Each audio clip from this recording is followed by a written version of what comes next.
Ce qui nous amène à un autre modèle, le modèle d'affaires qu'on appelait le modèle de pyramide de Ponzi. C'est l'autre modèle qu'on va regarder ensemble.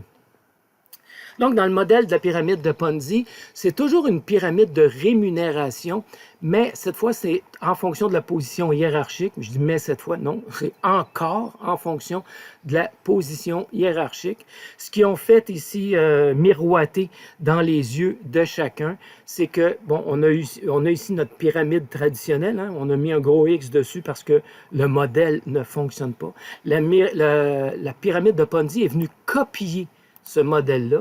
Il s'est dit, on va faire la même affaire, sauf qu'ici, on n'aura pas vraiment de produit, on n'aura pas rien de marketing à vendre ou quoi que ce soit. On va simplement procéder à un transfert d'argent.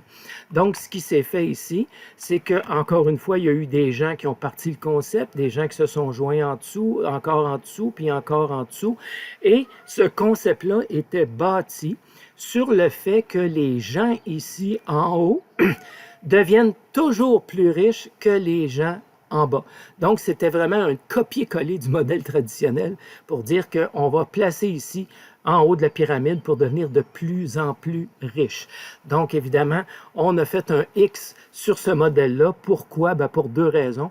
La première, c'est qu'il a été déclaré illégal parce que les gens ici, dans le modèle traditionnel, qui font les lois et qui font les règles à leur goût, ont décidé que ce modèle-là ne pouvait pas fonctionner parce que si tout le monde ici, à la base du modèle traditionnel, s'en allait vers un modèle comme celui-là, ben, il ne resterait plus personne pour les faire vivre. Donc, il fallait que ce soit illégal. Puis, il y a le côté aussi, au niveau des valeurs qui n'étaient pas sensationnelles, on se le dit, c'est que c'est encore une fois uniquement les gens qui sont en haut de la pyramide qui vont en bénéficier et les gens en bas vont en être les souffre-douleurs. Donc, encore une fois, le modèle de Ponzi, un gros X dessus, c'est pas un modèle qui fonctionne selon des valeurs d'échange et des valeurs communautaires.